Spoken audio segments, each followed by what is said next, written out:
பக்கம் number 87, 23 June 1944.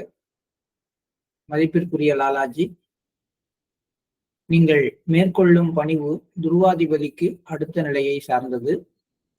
இந்த பணிவு நிலையை உருவாக்கும் போது அங்கு தைரிய குறைபாடு இருக்கும். ஒருவர் இந்த நிலைக்கு வர வேண்டும் என்பதில் எவ்வித சந்தேகமும் இல்லை. உங்களுடன் ஒப்பிடும் அளவிற்கு நம் அங்கத்தினர்கள் எவருக்கும் தெய்வீக நிலை வெளிப்படுவதற்கான அணுகுமுறை வழங்கப்படவில்லை. இதுல முதல் வரியை நம்ம நேத்திக்கே பார்த்தோம்.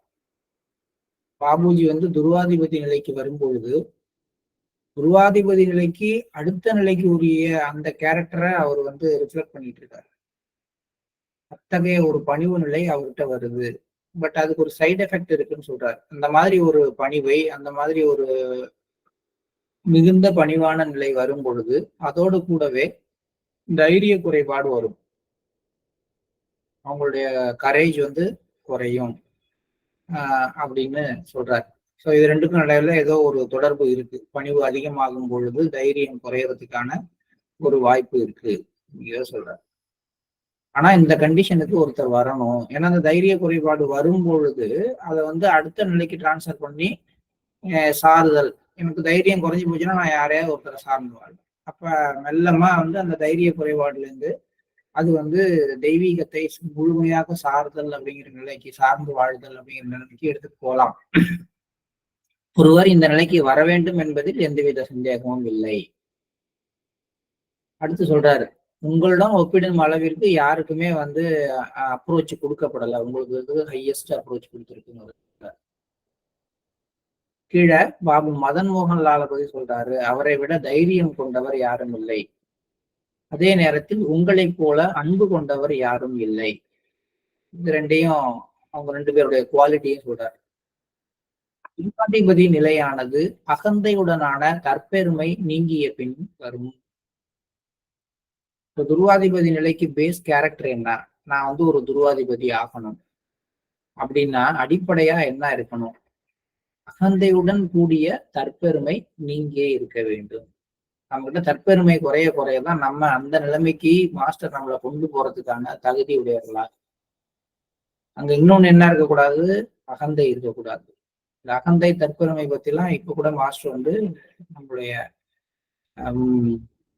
பாபுஜி பத்திரிகை அப்ப பேசியிருக்காரு. அந்த அவருடைய மெசேஜ்ல பேசியிருக்காரு.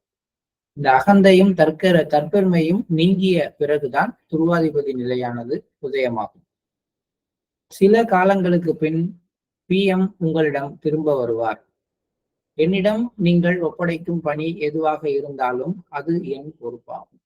PM அப்படிங்கிறவர் கொஞ்ச நாள் கழிச்சு அவர் இப்ப அவர்கிட்ட இருந்து விலகி இருக்கிறார். பாபுஜி கிட்ட நம்பிக்கை வரல, அதனால வேற இடத்துல இருக்காரு. ஆனா அவர் திரும்பி உங்களை நம்பி நீங்க தான் என்னுடைய வாரிசுங்கிறத புரிஞ்சுக்கிட்டு வருவார் அப்படிங்கிறத சொல்லிட்டு அடுத்து சொல்றாரு, நீங்கள் என்னிடம் ஒப்படைக்கும் பணி எதுவாக இருந்தாலும் அது என் பொறுப்பாகும். இங்க எல்லாம் தலைகீழா மாறுது. லாலாஜி பாபுஜிக்கு பணி கொடுத்துட்டு இருக்காரு. ஆனா அவர் என்ன சொல்றாரு, நீங்கள் என்னிடம் ஒப்படைக்கும் பணி எதுவாக இருந்தாலும் அது என் பொறுப்பு அப்படிங்கிறார்.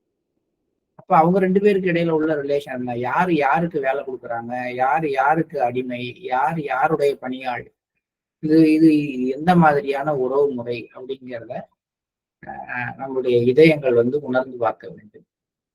பாபுஜி சொல்றார், நான் உங்களிடம் சரணாகதி அடைந்த பிறகு எல்லா பணிகளும் உங்களிடம் ஒப்படைக்கப்பட்டு விட்டன. ஒரே வார்த்தையில போட்டார், நீங்க என்ன செய்ய சொல்ற எல்லா பணியையுமே நான் உங்கள்கிட்ட ஒப்படைச்சிட்டு தான் செய்றேன். லாலாஜியினுடைய பதில் அது.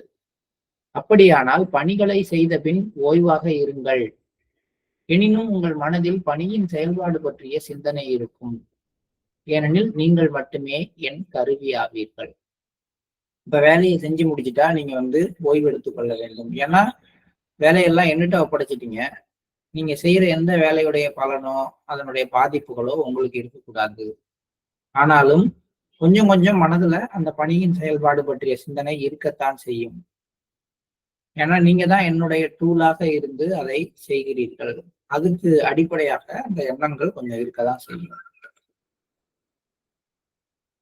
பாபு மதன் மோகன்லால் கேக்குறார், இப்ப பாபுஜிக்கு சொன்னதுதான் எல்லாருக்குமா? எல்லாருக்குமே இந்த மாதிரி ஒரு பணியை கொடுத்தீங்கன்னா அந்த பணியினுடைய அடிப்படை குறைபாடுகள் இருக்கதான் செய்யுமா? அந்த பத்திய எண்ணங்கள் சிந்தனைகள் வரதான் செய்யுமா? இல்ல ஒப்படைத்த எல்லா பணியையும் நீங்க தான் பொறுப்பெடுத்துட்டு செய்யறீங்களா? எல்லார் விஷயங்களிலும் நீங்கள் சொல்வது இப்படிதானா அப்படின்னு கேக்குறாரு. மதிப்பிற்குரிய லாலாஜி, உண்மையான நம்பிக்கை கொண்டுள்ள அனைவருக்கும் இது பொருந்தும். பாபுஜிக்கு மட்டும்னு அவர் சொல்லல. யாரெல்லாம் உண்மையான நம்பிக்கையோடு செயல்படுகிறார்களோ அவர்கள் அனைவருக்கும் இது பொருந்தும். அது முழுமை அடையும் வரையில் அனைவரிடமும் நம்பிக்கையில் சிறிது பற்றாக்குறை இருக்கும். நம்பிக்கை முழுமையானால் செய்வதற்கு வேறொன்றும் இல்லை. எக்ஸ்கேயின் அன்பில் எந்த குறைபாடும் இல்லை. ஆனால் அவர் மேற்கொள்ளும் முறைகள் சரியாக இல்லை. இந்த எக்ஸ்கே அப்படிங்கிறவரை பத்தியும் சொல்றாரு. இந்த இடத்துல நம்பிக்கையை பத்தி முக்கியமான விஷயம் சொல்றாரு. முழுமையான நம்பிக்கை இருந்தால் பாபுஜி எப்படி லாலாஜியோடு ஒரு இரண்டரை கலந்த நிலையில இருக்கிறாரோ, எப்படி லாலாஜி பாபுஜியினுடைய எல்லா வேலைகளுக்கும் பொறுப்பெடுத்துக்கிறாரு, அது போல எல்லாருடைய வாழ்க்கையிலும் நடக்க வாய்ப்பு இருக்கு. ஆனால் இந்த முழுமையான நம்பிக்கை வர்ற வரைக்கும் கொஞ்சம் பற்றாக்குறையா ஒரு அறகுறை நம்பிக்கை இருக்கும். நம்பிக்கையில ஒரு மூலையில ஒரு குறைபாடு இருக்கும். இருக்கிறதுனால அவங்களால முழுசா எல்லாத்தையும் லாலாஜி ஒப்படைக்க முடியல அப்படின்னு. ஆனால் அந்த நம்பிக்கை முழுமையாகிவிட்டால் அப்புறம் அபியாசி செயல செய்யறதுக்கு எது. அடுத்தது 25 ஜூன் 1944. மதிப்பிற்குரிய லாலாஜி, பாபு மதன் மோகன்லாலின் பணிக்கான பிரதேசம் ஜிபி ஆகும். இந்த ஜிபினா என்னங்கிறத பத்தி மாஸ்டர் சொன்னார். பதான் அப்படின்னு ஒரு இடம் உத்தரப்பிரதேசத்துல இருக்கு. அந்த ஏரியாவை சுற்றி இருக்கிற பகுதிகளை தான் சொல்றார். பணிக்கான பிரதேசங்கிறது ஊர் பகுதி. இந்த பகுதிகளில் எல்லாம் ஒர்க் பண்ண வேண்டியது பாபு மதன் மோகன்லாலுடைய வேலை அப்படிங்கிறத அவர் சொல்றாரு. 27 ஜூன் 1944. மதிப்பிற்குரிய லாலாஜி, பாபு மதன் மோகன்லாலை நான் என் ஒரே மகனாக கருதுகிறேன். அதாவது அவர் மீதான அன்பு ஒரு தந்தை தனது ஒரே மகன் மீது கொண்டுள்ளதை போன்றது. ஏதோ குறைபாடுகளோட கேட்டிருக்காரு, என் மேல அவருக்கு அன்பு இல்லையா அப்படிங்கிற மாதிரி ஒரு வருத்தம் மதன் மோகன்லாலுக்கு இருந்திருக்கு. இதை பத்தி ஏதோ டிஸ்கஷன் ஓடி இருக்கும். அவர்கிட்ட ஒரு மனசுல ஒரு குறைபாடு, பாபுஜிக்கு கொடுக்குற முக்கியத்துவம் எனக்கு கொடுக்கல அப்படிங்கிற குறைபாடு இருந்துகிட்டே தான் இருக்கு மதன் மோகன்லாலுக்கு. ஏன்னா சீனியரு, பிரிசப்டரு, லாலாஜி காலத்துல அவரோட ரொம்ப நெருக்கமா இருந்தவர், முழுமையான அன்பு கொண்டவர், எல்லாம் சரிதான். ஆனா பாபுஜிக்கு கிடைக்கிற எல்லாம் எனக்கு கிடைக்கல அப்படிங்கிற ஒரு சின்ன ஒரு மூலையில ஒரு வருத்தம் இருக்கு. அந்த வருத்தத்தை போக்குற மாதிரி அடிக்கடி லாலாஜி சில விஷயங்களை சொல்லிட்டே வர்றாரு. அதோடு கூடவே ஏன் அவருக்கு கொடுக்க முடியலங்கிற குறைபாடுகளையும் சுட்டி காட்டிட்டு வர்றாரு. அதான் இதுல ரெண்டையும் சொல்றாரு. மதன் மோகன்லால் என் பிள்ளை மாதிரி, அதுவும் ஒரே ஒரு பிள்ளை இருந்தா அவர் மேல எவ்வளவு அன்பு வச்சுக்குமோ அந்த மாதிரி நான் அவர் மேல அன்பு வச்சிருக்கிறேன். ஆனா என்னன்னா, அவர் தன்னுடைய எண்ணங்களை விட்டு விட்டு ரைஸ் ஆக மாட்டேங்கிறார். அவரு என்ன அந்த உழந்துகிட்டு இருக்கிறது, ஏதாவது ஒரு எண்ணத்தை எடுத்துக்கிட்டு நான் செஞ்சது சரி அப்படின்னோ, அடுத்தவங்க செஞ்சது தப்பு அப்படின்னோ, இதுதான் இப்படிதான் அப்படிங்கிற ஐடியாவையே விட்டுட்டு ரைஸ் அபவ் அப்படிங்கிற கண்டிஷனுக்கு வர்றது இல்லை. அதுலயே தொடர்ந்து உழலக்கூடியவராக இருக்கிறாரு. அதனாலதான் அவருக்கு சில சிக்கல்கள் இருக்கு. அதனால அவரை நீங்க ஃபில் பண்ண வேண்டிய அவசியம், அதாவது முழுமையாக டிரான்ஸ்மிஷனால நிரப்ப வேண்டிய அவசியம் இல்லை எந்த புள்ளியிலையும். ஏன்னா அவர் இன்னமும் எண்ணங்களோடு கொஞ்சம் தொடர்பு வச்சுக்கிட்டு அதோடு சேர்ந்து உழல்ற தன்மை உடையவராக இருக்கிறார். அதை அவர் பொறுத்த வரைக்கும் என்னன்னா, அப்பப்ப சுத்திகரிப்பு செய்து அவருக்கு டிரான்ஸ்மிஷன் கொடுங்கள். முழுமையாக நிரப்புதல் ஒரு சக்கரத்துல அப்படிங்கிறது இல்லை அப்படிங்கிற விஷயத்த சொல்றார். ஆனா பாபுஜிக்கு அப்படி கிடையாது. எந்த ஒரு புள்ளிக்கு சென்றாலும் அதுல முழுமையான நிரப்புதல் ஃபுல்லாவே அந்த சக்கரத்தை மலர செய்து அது முழுக்க டிரான்ஸ்மிஷனால நிரப்பி அதை பர்ஃபெக்ட் ஆக்குறாரு லாலாஜி. இந்த டிஃபரன்ஸ் இந்த இடத்துல சொல்றார். 28 ஜூன் 1944. பாபுஜி, பாபு மதன் மோகன்லாலை பொறுத்தவரை என்ன அப்படிங்கிறத லாலாஜி பாபுஜி கிட்ட சொல்றாரு. இதை எழுதிக்கிட்டு இருக்கிறதே பாபு மதன் மோகன்லால் தான், பாபுஜி சொல்ல. அதுல அவர் சொல்றாரு, மதிப்பிற்குரிய லாலாஜி, தான் பயிற்சி செய்யாமல் அவர் சுய கட்டுப்பாட்டை பிறருக்கு கற்றுத் தருகின்றார். அவருக்கு மட்டுமல்ல, ரிசப்டரா இருக்கிற ஒவ்வொருத்தருக்கும், பியாசியா இருக்கிற ஒவ்வொருத்தருக்கும் லாலாஜி சொல்ற வார்த்தை. தான் பயிற்சி செய்யாத ஒரு சுய கட்டுப்பாட்டை மற்றவர்களுக்கு கற்றுத்தர நமக்கு தகுதி இல்லை. இது ராமகிருஷ்ண பரமஹம்சர் கதையில அவரு சொல்றதுதான். இந்த வெள்ளம் சாப்பிடாத பத்தி ஒரு அறிவுரை சொல்றதுக்காக வந்த பையன்ட்ட என்ன சொல்றாரு, முதல்ல நான் வந்து வெள்ளம் சாப்பிடுறத நிறுத்திட்டு அப்புறம் தான் உனக்கு சொல்லணும் அப்படிங்கிற விஷயத்துக்கு சொல்றாரு. ஆனா இங்க பாபு மதன் மோகன்லாலை பொறுத்த வரைக்கும் அவர்கிட்ட சில விஷயங்கள்ல சுய கட்டுப்பாடு இல்லை, செல்ஃப் கண்ட்ரோல் குறைவா இருக்கு. ஆனா அடுத்தவங்கள்ட்ட அதை பத்தி போதிக்கிறார், நீங்க செல்ஃப் கண்ட்ரோல் இருக்கணும், அப்படி இருக்கணும், இப்படி இருக்கணும். ஒரு ப்ரிசெப்டர் தான் வந்து பயிற்சி பண்ணாம மத்தவங்களை வந்து பயிற்சி பண்ண கட்டாயப்படுத்துறது அதனால. ஒரு அபியாசி தான் பயிற்சி பண்ணி அதை புரிந்து கொண்டு தன்னுடைய அந்த ஒரு நிலையை உயர்த்தி கொள்ளாமல் மற்றவங்களை வந்து நீங்க மாறுங்க மாறுங்க, தான் மாறாமல் மற்றவர்களை மாற்றுவதற்கு முயற்சி பண்ணுவது அப்படித்தான். ஸோ அது செய்யக்கூடாது. அப்படி செய்யும் பொழுது என்ன ஏற்படும்னா, அதாவது தான் பயிற்சி செய்யாத ஒரு விஷயத்தை மற்றவருக்கு போதிக்கிறதுக்கு கற்றுத்தர முயற்சி பண்ணும்போது அவர்களுடைய உணர்வுகள் புண்படுற மாதிரியான வார்த்தைகள், செயல்பாடுகள் நடக்க ஆரம்பிக்கும். அதனாலதான் கீழே வந்து இன்னொரு 2 ஆலோசனைகள் வழங்குகிறார். மற்றவர்களின் உணர்வுகள் புண்படும்படி அவர் எந்த காரியத்திலும் ஈடுபடக்கூடாது. ரொம்ப ஜாக்கிரதையா பார்க்கிறாரு. அதாவது வந்து ரொம்ப சென்சிட்டிவான விஷயம். மற்றவர்களுடைய மனது புண்படுவது, மற்றவர்கள் வந்து திட்டுவாங்க, திட்டாம அப்படிலாம் சொல்லல. மற்றவர்களுடைய ஃபீலிங்ஸ் வந்து வந்து வந்து ஹர்ட் ஆகக்கூடாது. ஹர்ட் ஃபீலிங் வரக்கூடாது. அதனாலதான் காஜி வந்து ஹட்னான், லவ் ஆல் ஹட்னான் அப்படிங்கிற ஒரு வார்த்தையை சேர்த்தார். மற்றவர்களின் உணர்வுகள் புண்படும்படி அவர் எந்த காரியத்திலும் ஈடுபடக்கூடாது. நான் அவரை சிறப்பாக மாற்ற வேண்டும். வேறொருவருக்கு இவ்வளவு முயற்சிகள் செய்திருந்தால் அவர் எவ்வளவு மாறி இருப்பார் என யார் அறிவார்? எந்த அளவுக்கு ஒர்க்கு லாலாஜி வந்து மதன் மோகன் லாலுக்கு செஞ்சிருக்காருங்கிறதெல்லாம் சொல்லிட்டு வர்றாரு. அப்படின்னா அவர்கிட்ட அவ்வளவு மனக்குறை, நம்ம மாறல அப்படின்னு ஒரு பக்கம் தான் மேலேயே தனக்கு வருத்தம் அவருக்கு, இன்னொரு பக்கம் பாபுஜிக்கு கொடுக்குற எதுவும் தனக்கு கொடுக்கலன்னு லாலாஜி மேல வருத்தம்.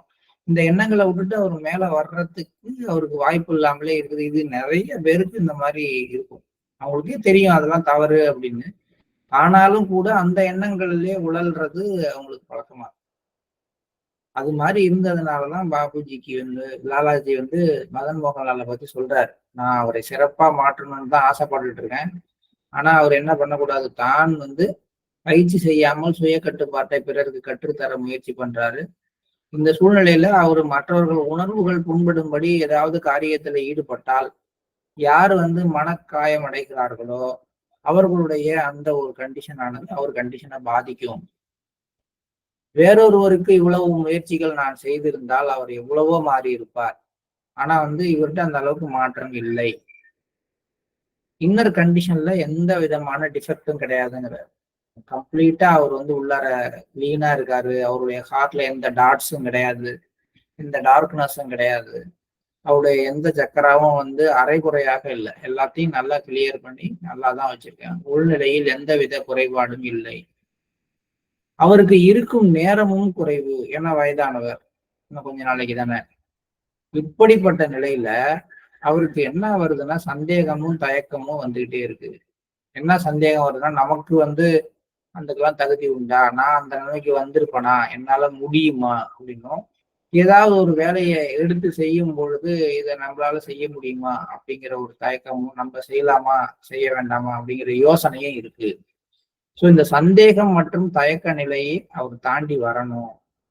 ஏன்னா அவர் உள்ளார இன்னர் கண்டிஷனை நான் நல்லா வச்சிருக்கேன், அவரு தான் தாண்டி வரணும் அப்படின்னு சொல்றாரு.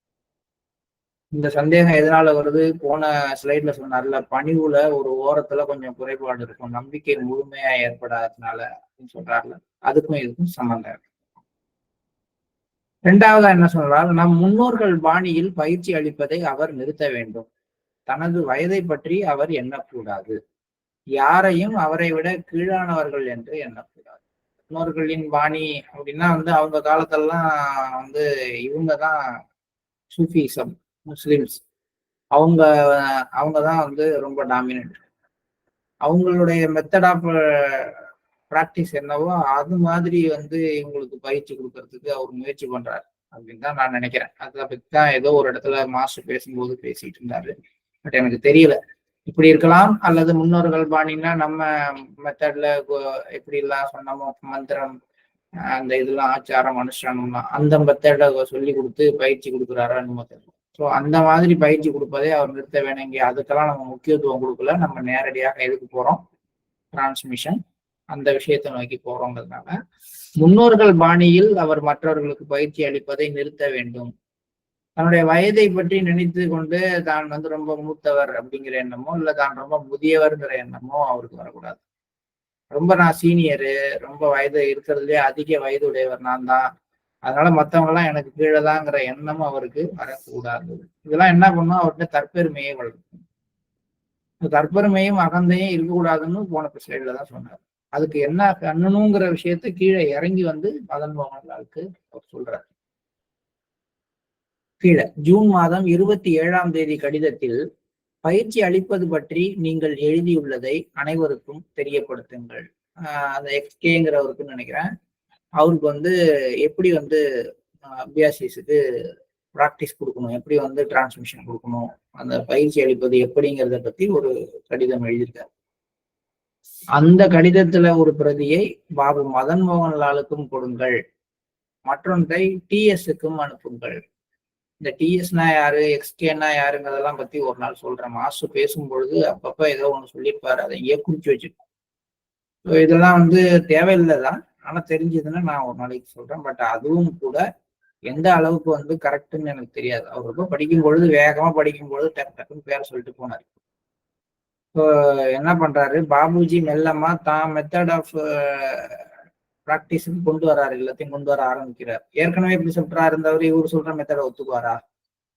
ஒத்துக்க மாட்டார். அங்க சிக்கல் வருது, எப்படி ப்ராக்டிஸ் கொடுக்கணும் அப்படிங்கிறத பத்தி. அப்ப பாபுஜி காலத்துல லாலாஜி காலத்துல லாலாஜியால தயார் பண்ணப்பட்ட இன்னொருத்தருக்கு அந்த எக்ஸ்கேங்கிறவருக்கு ஒரு கடிதம் எழுதி அதுல நீங்க இந்த மாதிரி வந்து அபியாசிகளுக்கு ப்ராக்டிஸ் கொடுங்க, இந்த மாதிரி டிரான்ஸ்மிஷன் கொடுங்க, இந்த மாதிரி வேலை செய்யுங்கன்னு இதை எழுதியிருப்பாரு.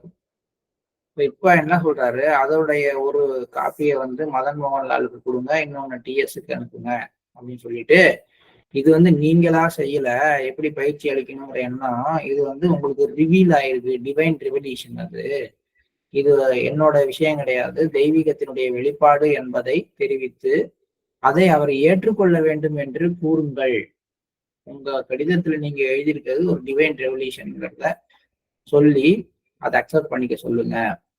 பரஸ்பர ஒத்துழைப்பு மற்றும் இணக்கம் குறித்து நீங்கள் எழுதியுள்ளதையும் அதனுடன் சேர்த்து கொள்ளுங்கள். எப்படி கோஆபரேஷன் இருக்கணும், ஹார்மனி இருக்கணுங்கிறதையும் பத்தி நீங்க சொல்லியிருக்கீங்க. அதையும் இவங்க 3 பேருக்கும் அனுப்புங்க. அந்த முறையை நீங்கள் மிக நன்றாக விவரித்துள்ளீர்கள். மேலும் நீங்கள் மேற்கோள் காட்டிய உதாரணமும் நன்றாக உள்ளது. மக்கள் அதை நடைமுறையில் மேற்கொண்டால் உங்களது பணியின் பெரும்பகுதி நிறைவேறும். எப்படி பிராக்டிஸ் கொடுக்கணுங்கிற மெத்தடை பத்தி ரொம்ப அழகா ஏதோ பாபுஜி வந்து அவருக்கு எழுதியிருக்காரு, இந்த எக்ஸ்கேங்கிறவர். அதைதான் பத்தி லாலாஜி சொல்றாரு. இந்த கடிதத்துல நீங்க எழுதுனது டிவைன் ரெவல்யூஷன், அதை நீங்க ரொம்ப அழகா விளக்கியிருக்கீங்க, அதுக்கு வந்து நல்ல ஒரு எக்ஸாம்பிள்லாம் சொல்லியிருக்கீங்க. நீங்க சொல்ற மெத்தட்ல ஒவ்வொருத்தரும் வந்து தன்னுடைய ஆன்மீக பயிற்சியை மேற்கொண்டால் உங்களது பணி வந்து பெரும்பகுதி குறைந்து இது பண்ணிடும் அப்படின்னு சொல்றாரு. இதெல்லாம் எதை பத்தியதாக இருக்கலாம் அப்படின்னா, பி பாயிண்ட் கிளீனிங் பத்தி, ஏ பாயிண்ட் மெடிடேஷன் பத்தி, இதெல்லாம் பாபுஜியோட கண்டுபிடிப்பு தானே. ஸோ அதெல்லாம் பத்தி அவர் எழுதுற விஷயங்கள் கூட காரணமாக அதை பத்தி கூட இது இருக்கிறதுக்கு வாய்ப்பு இருக்கிறது. 29 ஜூன் 1944. மதிப்பிற்குரிய லாலாஜி, இந்த ஆண்டு பண்டாராவின் போது வேறு எவரும் உறுதி குறித்த ஆவணத்தை பற்றி கூறாவிட்டால் பாபு மதன் மோகன்லால் தாமாகவே அதை செய்யலாம். இதான் டெக்ளரேஷன் அப்படிங்கிற விஷயம். இந்த டெக்ளரேஷன்ல என்ன அவங்க சொல்ல விரும்பலாம் அப்படின்னா, பாபுஜி தான் அடுத்து வந்து நாங்க வந்து ஏத்துக்க போறோம் லாலாஜியுடைய ஒரு சீடராக அப்படிங்கிறத டெக்ளேர் பண்றதா பத்தியா இருக்கலாம். ஸோ வேறு யாரும் வந்து அதை டெக்ளேர் பண்ண விரும்பல அப்படின்னா மதன் மோகன்லால் தாமாகவே அதை செய்யலாம். மதன் மோகன்லாலை விட முக்கியஸ்தர்கள் மூத்தவர்கள்லாம் இருந்திருக்காங்க. அவங்க யாராவது வந்து இதை அக்செப்ட் பண்ணி டெக்ளேர் பண்ணலன்னா நீங்களே சொல்லலாம் அப்படிங்கிற அனுமதியை மதன் மோகன்லாலுக்கு கொடுக்குறாரு. பாபுஜி அதை குறித்து விசாரித்த போது, மதிப்பிற்குரிய லாலாஜி, முதலில் உங்கள் மரியாதைக்குரிய சித்தி ஜிஜி சாஹேபாவிற்கு தெரிவிப்பது மரியாதை மற்றும் நன்னடத்தையை வெளிப்படுத்துவதாக இருக்கும். இவங்க யாருங்கிறது தெரியல, பட் அவங்களுக்கு வந்து முதல்ல இதை சொல்லிடுங்க, அடுத்து வந்து இவருதான் பிரதிநிதி அப்படிங்கிறத சொல்லிடுங்க. இந்த ஒரு ரகசியத்தை தவிர பாபு மதன் மோகன்லாலின் உள்நிலை முழுமையாக திறந்து விட்டது.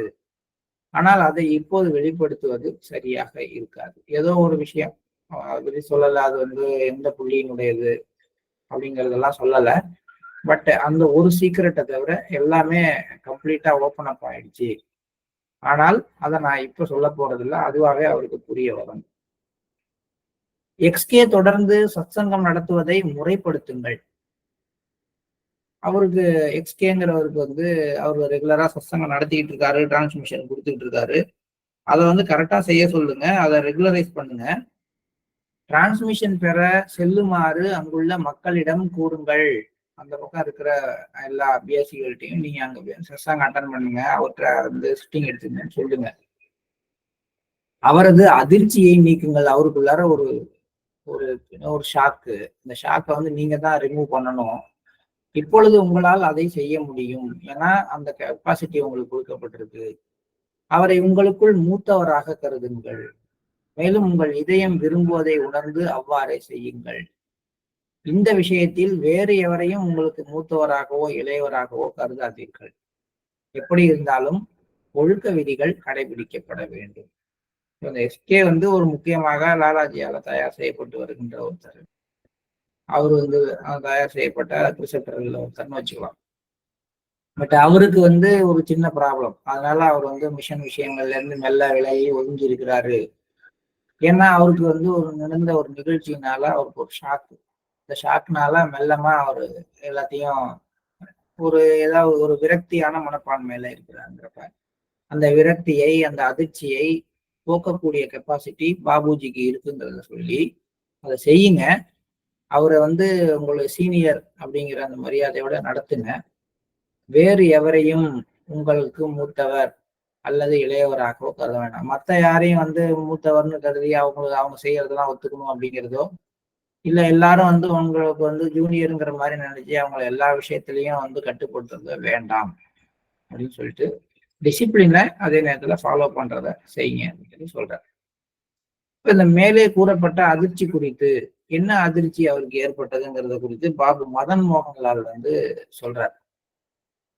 என் மதிப்பிற்குரிய மாஸ்டரின் மகா சமாதிக்கு பின், லாலாஜியுடைய மகா சமாதிக்கு பிறகு 2 சகோதரர்கள், அவங்க பேரு சொன்னாரு மாஸ்டர், எனக்கு வச்சு அவங்க 2 பேரும் என்ன பண்றாங்க, இங்க இருந்து போறாங்க, ஜெய்ப்பூர் போறாங்க. போய் அந்த எக்ஸ்கேங்கிறவரை பார்க்க போறாங்க. அங்க அவர் சத்சங்கம் நடத்திட்டு இருக்காரு. ஒரு 60-70 பேர் உள்ள ஒரு கூட்டத்துக்கு சிட்டிங் கொடுத்துட்டு இருக்காரு. அதுல அவங்களும் கலந்துக்கிறாங்க. பட் மெடிடேஷன் முடிஞ்ச உடனே இவங்க 2 பேரும் என்ன சொல்றாங்கன்னா, நீங்க சிட்டிங் கொடுத்த மெத்தட் சரியில்லை, அதுல நிறைய மிஸ்டேக்ஸ் இருக்கு, அது ரொம்ப டிஃபெக்டிவா இருக்கு, அப்படி இப்படின்னு சொல்லியிருக்காங்க. அதுல வந்து போன 2 பேருமே வந்து லாலாஜி காலத்துல ரொம்ப லாலாஜியோட நெருக்கமா இருந்த மூத்த சகோதரர். இவங்க 2 பேரும் நேரடியாவே போய் அவர்கிட்ட இது மாதிரி சொல்லவும் அவருக்கு ரொம்ப வந்து ஒரு குற்ற உணர்வு, ஐயோ நமக்கு தெரியலையோ அப்படின்னும், நம்ம செய்யறதுக்கு தகுதி இல்லாதவங்களோ அப்படின்னும் ஒரு வெட்கம், ஒரு ஷேமா போயிடுச்சு அவருக்கு. யாரோ ஒருத்தவங்க ஒண்ணு செய்யறாங்க, 10 பேருக்கு முன்னாடியே வந்து நீங்க சரியில்லை, நீங்க செஞ்சதெல்லாம் தப்புன்னு சொன்னா அவங்களுக்கு எப்படி இருக்கும். அது வந்து ஒரு பெரிய ஒரு மனசுல அவருக்கு ஒரு பாதிப்பை ஏற்படுத்தி அவர் அப்படியே ரொம்ப உடஞ்சு போறாரு. அவருக்கும் இன்ட்ரெஸ்ட் போயிடுது. அதோட இல்லாம இருக்கிறவங்கள அவர்கிட்ட வந்து 80 பேர் 70 பேர் இருந்தாங்க, அவங்களுக்கு முன்னாடி இது மாதிரி சொல்லப்பட்டதுனால அவங்களும் அங்க வர்றதை குறைச்சிக்கிட்டாங்க எல்லாரும், போக இவருக்கு சரியில்லைன்னு நினைச்சு. ஸோ அவர் உருவாக்குன அந்த அமைப்பானது மெல்ல உடைந்தது. எக்ஸ்கேயும் மனம் உடைந்து ஆர்வத்தை இழந்த நிலையில இருக்கிறார். இதுதான் நடந்திருக்கு. இப்ப இந்த 2 பேரும் இங்க இருந்து போனாங்க இல்லையா அங்க அவரை பாக்குறதுக்கு, அவங்க அம்மா வந்து திட்டுறாங்க, இது மாதிரி செய்யக்கூடாதுப்பா, எல்லாம் ஓப்பனா பேசுற விஷயம் கிடையாது அப்படின்னு சொல்லியிருக்காங்க. இந்த விஷயங்களை எல்லாம் அடுத்த பண்டாராவுக்கு வரும்பொழுது எக்ஸ்கே தன்னிடம் சொன்னதாக மதன் மோகன்லால் சொல்றார். இதை நம்ம தெரிஞ்சு கொள்ள வேண்டியது என்னன்னா, ஒருத்தவங்கள்ட்ட இருக்கிற குற்றங்கள் குறைபாடுகளை சுட்டி காட்டுகிறேன் அப்படிங்கிற பேர்ல அவங்கள 10 பேருக்கு முன்னாடி அவமானப்படுத்துறதோ 10 பேருக்கு முன்னாடி சொல்லி காட்டுறதோ முடிஞ்ச வரைக்கும் நம்ம தவிர்த்து விட முயற்சி பண்ணணும். ஏன்னா அது அவங்களுடைய மன அமைப்பை மெல்ல உடைக்க ஆரம்பிக்குது. இது இந்த புக்கு படிக்கிற வரைக்கும் இந்த இந்த இந்த மாதிரியான பழக்கம் என்கிட்ட நிறைய இருந்துச்சு, இப்பயும் இருக்கு. ஆனா அது என்னுடைய கான்சியஸ்ல கிடையாது. நான் கான்சியஸ் இல்லாமலே அந்த வேலையை செய்வேன். யாராவது ஏதாவது தப்புன்னா எங்க இருக்காங்க எப்படி இருக்காங்கன்னு இல்லாம இதை எப்படி நீங்க செஞ்சீங்க தப்பாச்ச அப்படின்னு சொல்லி டக்குன்னு பேசிட்டு. பட் இந்த ஒரு புக்கை படிக்க ஆரம்பிச்ச பிறகு மெல்லமா இந்த பகுதியை படிக்க ஆரம்பிச்ச பிறகுதான் அதுல உள்ள விஷயம் என்ன, எந்த மாதிரி எவ்வளவு சென்சிட்டிவான விஷயங்கள், எதை 10 பேருக்கு முன்னாடி சொல்லலாம் எதை சொல்லக்கூடாது அப்படிங்கிற உணர்வு மெல்ல வர ஆரம்பிச்சு. அதனால இந்த புத்தகம் பல விதமான கேரக்டர் சேஞ்ச அது அது பப்ளிஷ் ஆன வருஷத்துல அதை படிச்ச வருஷத்துல எனக்குள்ளெல்லாம் கொண்டு வந்துட்டு. அதனாலதான் இந்த புக்கை நீங்க வாங்கி படிங்க அப்படிங்கிற விஷயத்த நான் வலியுறுத்திட்டே இருக்கேன். ஜூன் 29, 1944 மாலை நேரம். பாபுஜி மாலையில் PM சென்ற பின் லாலாஜி அவர்கள் கூற கேட்டு எழுதுவது தொடர்ந்தது. மதிப்பிற்குரிய லாலாஜி, அவருக்கு தெரிவித்ததன் மூலம் நீங்கள் நல்லது செய்தீர்கள். அதனால் எதிர்காலத்தில் அவர் மாறும்போது அவருக்கு தெரிவிக்கப்படவில்லை என்று சொல்ல அவருக்கு வாய்ப்பு இருக்காது. ஏதோ ஒரு விஷயத்த ரிவீல் பண்ணியிருக்காங்க, சொல்லியிருக்காங்க. அது பாபுஜி லாலாஜியோட உள்முக தொடர்புல இருக்கிறாருங்கிற விஷயமா இருக்கலாம், அல்லது லாலாஜிக்கு அடுத்த வாரிசாக இருக்கிறது பாபுஜிங்கிறதா இருக்கலாம், வேற எதுவாக வேண்டுமானாலும் இருக்கலாம். அதை இப்பயே நீங்க அவர்கிட்ட சொல்லிட்ட வரைக்கும் நல்லது. ஏன்னா அவரு பின்னாடி மனசு மாறி உங்கள்கிட்ட வரும்பொழுது அந்த இன்னொரு ஆப்போசிட் குரூப்ல இருந்து எப்பயே என்கிட்ட ஏன் சொல்லலன்னு வருத்தப்படுறதுக்கு வாய்ப்பு இல்லாமல் இருக்கும். சிறிது காலத்திற்கு பின் அவருடைய மனதுல மாற்றம் ஏற்படும். ஏன்னா அவர் நல்ல மனுஷன்தான், ஆனா அவருடைய மெத்தட்ல கொஞ்சம் சின்ன ப்ராப்ளம் இருக்கு. என்னன்னா அவர் எப்படி பிராக்டிஸ் பண்றாருங்கிறத லாலாஜி சொல்றாரு. தன்னுடைய மனக்காட்சியில் என்னை பார்க்கவில்லை. நீங்க எப்படி என்ன பர்செப்ஷனா லாலாஜி என்னுடைய பிரசன்ஸை நீங்க உங்களுடைய மனக்காட்சியில பாக்குறீங்களோ அது மாதிரி இயல்பாகவே என்ன அவர் பார்க்கல. அவரா என்ன மாதிரி ஒரு உருவத்தை கற்பனை பண்ணிக்கிட்டு அதுதான் நான் அப்படின்னு எடுத்து வச்சிருக்காரு. இது செயற்கையான விஷயம் சொல்றாரு. உண்மையாவே இல்ல, அவரது எண்ண சக்தி மற்றும் கற்பனை மூலம் என் உருவம் ஒன்றை நிலைநாட்டி உள்ளார். நான் மகிழ்ச்சி அடைந்ததாக அவர் எண்ணியதால் அந்த உருவத்தை அவர் உருவாக்கினார். பாபு மாஸ்டருடைய உருவத்தின் மீது தியானம் பண்ணுங்கன்னு நம்ம சொல்றப்பெல்லாம் அதை முயற்சி பண்றவங்க இந்த இடத்தையும் பார்த்துக்கணும். இயல்பாவும் வரணும், மாஸ்டர்கிட்ட ப்ரேயர் பண்ணிக்கணும். அந்த மெத்தட்ல நான் பண்றதுக்கு தகுதியையும் வாய்ப்பையும் கொடுத்து உங்களுடைய அருளால அந்த நிலைமை எனக்கு வரணும்னு கேட்டுக்கிட்டு நம்ம அதை முயற்சி பண்ணலாம். இல்லைன்னா இந்த மாதிரி இவரு மாதிரி என்ன ஆகும் அப்படின்னா, அந்த PM அப்படிங்கிற மாதிரி அவர் தானாகவே லாலாஜி மாதிரி ஒரு உருவத்தை தனக்குள்ளார கற்பனை பண்ணிட்டு அதை ஃபாலோ பண்ணிட்டு இருக்கிறார்.